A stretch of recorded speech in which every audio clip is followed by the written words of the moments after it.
pada pokok perkara yang menjadi keluhan. Termasuk tadi ada pertanyaan, berani nggak tangkap Jokowi tadi ya? Tidak dijawab gitu.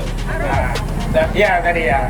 Nah, yang ketiga memang kami pun tadi sempat apa ada perasaan ewuh-pekewuh untuk menindak kasus Joko Widodo begitu loh. Kalaupun tidak Joko Widodo, sebenarnya anaknya saja cukup melalui kasus kebakaran hutan. Kalaupun tidak anaknya, cukup menantunya saja juga cukup melalui Blok Medan. Ini kasus bapaknya tidak ditindak, anaknya tidak ditindak, bahkan menantunya pun tidak. Nah itu tadi aspirasi dari kami. Mudah-mudahan Bang Jal bisa menambahkan. Silakan.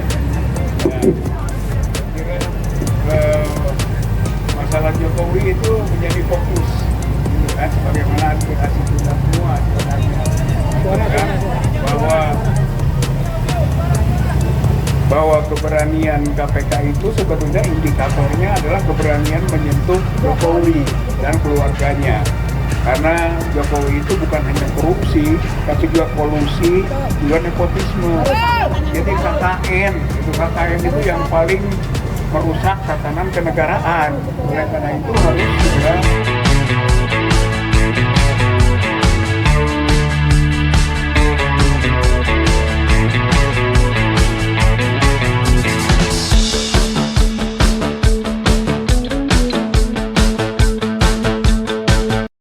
sekalian, teman-teman media yang kami hormati, bahwa kami baru selesai bertemu dengan pejabat KPK yang menerima rombongan dari GMKR, yaitu Bapak Budi Prasetyo, juru bicara KPK. Jadi Bapak Budi Prasetyo telah menerima kita dengan sangat luar biasa, baik sekali, dan sudah diterima semua aspirasi yang disampaikan oleh teman-teman yang tadi hadir. Ada 9 orang yang menyampaikan unek-unek aspirasi tentang untuk perbaikan KPK. Dan di samping itu saya menyampaikan pernyataan sikap dari GMKR secara resmi yang kami sampaikan kepada pejabat KPK, yaitu juru bicara KPK Pak Budi Prasetyo. Dan pada kesempatan ini akan saya bacakan biar publik tahu apa isi dari pernyataan sikap GMKR. Pernyataan sikap Gerakan Merebut Kembali Kedaulatan Rakyat kepada Ketua Komisi Pemberantasan Korupsi. Tagline-nya adalah KPK harus menjadi milik rakyat. Korupsi adalah kejahatan luar biasa yang merampas uang negara, merampas hak rakyat, dan menghancurkan sendi-sendi kehidupan berbangsa dan bernegara. KPK lahir dari amanat reformasi 1998 untuk memberantas korupsi secara independen, profesional, transparan, dan tanpa pandang bulu. GMKR menilai bahwa pemberantasan korupsi hari ini masih jauh dari harapan rakyat. KPK tidak boleh menjadi alat kekuasaan, alat politik, ataupun tameng bagi kepentingan oligarki.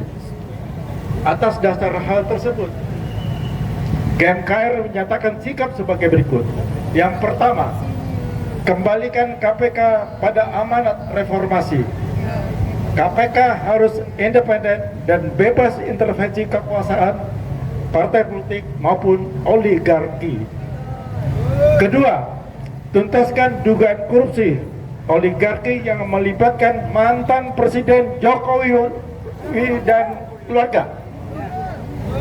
Antara lain kasus-kasus Blok Medan, kuota haji, denda kebakaran hutan Sumatera, PSN PIK 2, dan lain-lain. Yang ketiga, tuntaskan dugaan skandal korupsi Asabri, Jiwasraya, dan ekspor CPO yang menyandera pimpinan Partai Golkar dalam upaya mantan Presiden Jokowi ingin membajak Partai Golkar.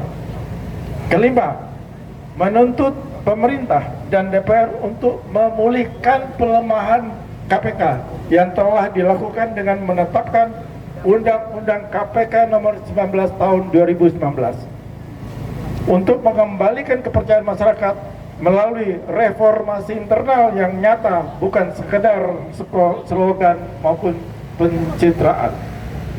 Dan yang keenam, yang terakhir, mendesak Undang-Undang Perampasan Aset tindak pidana korupsi segera disahkan dalam rangka memiskinkan koruptor untuk memberikan efek jerah.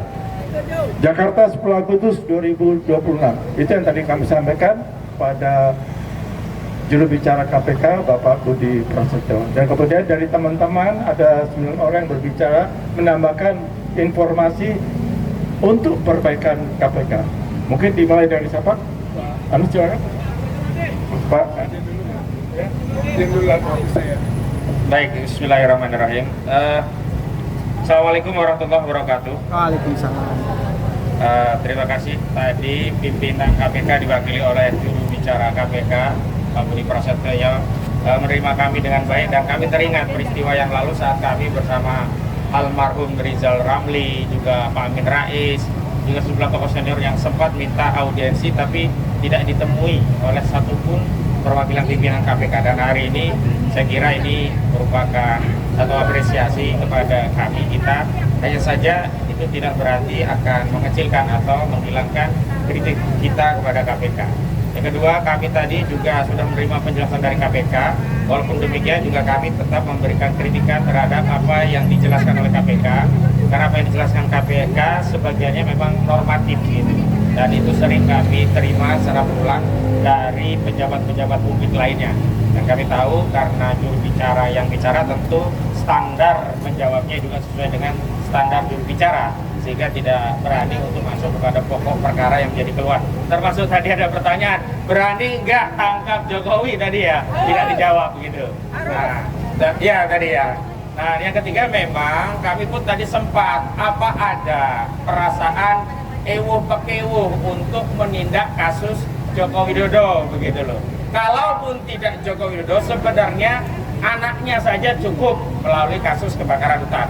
Kalaupun tidak anaknya, cukup menantunya saja sudah cukup melalui Blok Medan. Ini kasus bapaknya tidak ditindak, anaknya tidak ditindak, bahkan menantunya pun tidak. Nah, itu tadi aspirasi dari kami. Mudah-mudahan Bang Rizal bisa menambahkan. Silakan. Ya, kira masalah Jokowi itu menjadi fokus, gitu kan, sebagaimana aspirasi kita semua sebenarnya. Bahwa keberanian KPK itu sebetulnya indikatornya adalah keberanian menyentuh Jokowi dan keluarganya.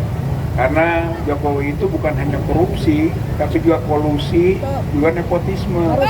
Jadi KKN itu yang paling merusak tatanan kenegaraan. Oleh karena itu harus segera tersentuh. Gitu.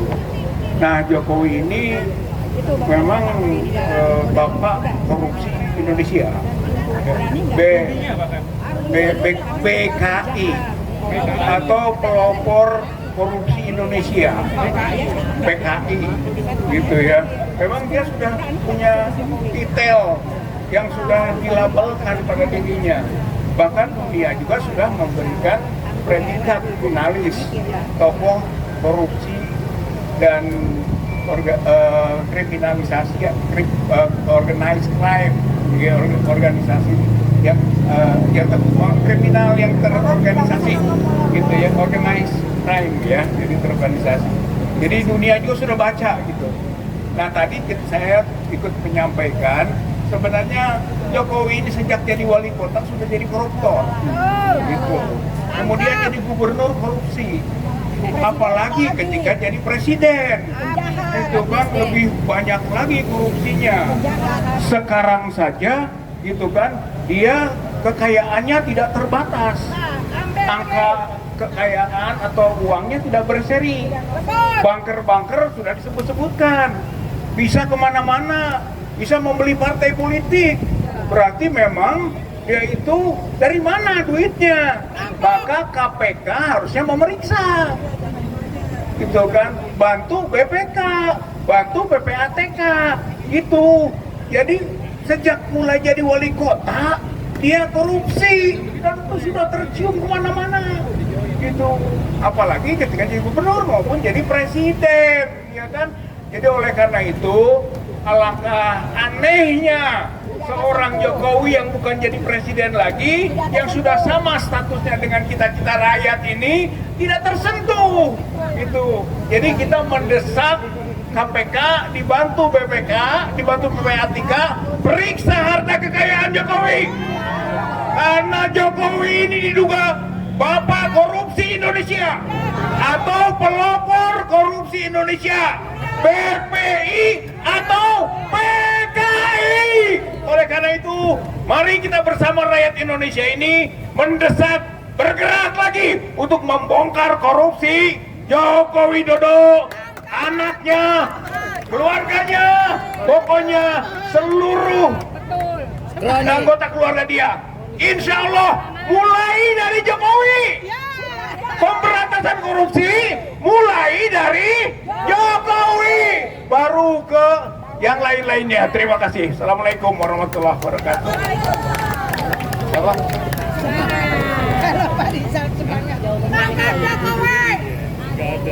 Saya nambahkan aja, tadi saya sampaikan agar KPK ingat kembali kenapa KPK dibentuk, untuk apa, itu dulu.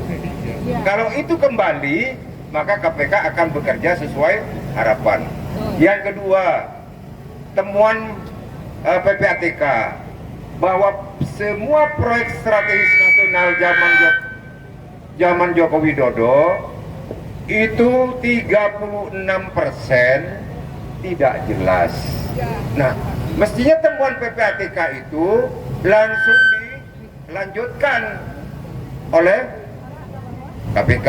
Yang kedua, hampir semua menteri yang tukang maling uang rakyat itu menyebutkan skor kepada Jokowi, tapi nggak disentuh Jokowinya. Jadi bagaimana? Sedangkan yang klasteri sangat mudah sekali gitu kan. Nah, ini yang saya minta tadi kepada Pak KPK untuk menempatkan diri sesuai harapan pada waktu dibentuk, yaitu menyelesaikan semua kasus-kasus yang dianggap oleh pihak-pihak yang sudah ada tidak bisa dilakukan. Semoga KPK kembali lagi menjadi harapan rakyat. Terima kasih. Wassalamualaikum. Assalamualaikum warahmatullahi wabarakatuh.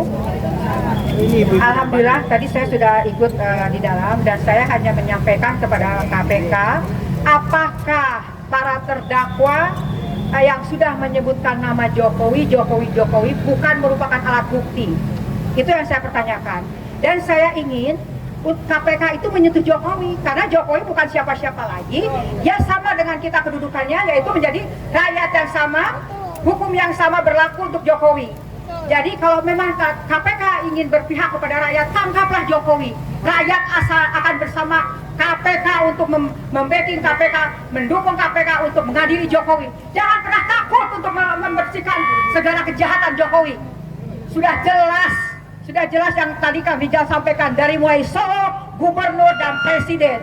Karena dia adalah mantan presiden terbejat yang pernah dimiliki Indonesia. Adili Jokowi, KPK harus berani berkolaborasi dengan PPATK, dengan BPK. Adili Jokowi secepatnya.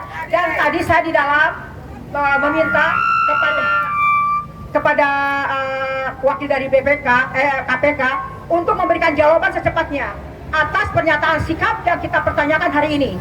Jadi kita tidak akan pernah membiarkan KPK untuk menganggap hari ini tidak terjadi apa-apa. Kami akan tetap menuntut. Sekian, terima kasih. Udah mantap. Makasih, sudah cukup. Makasih.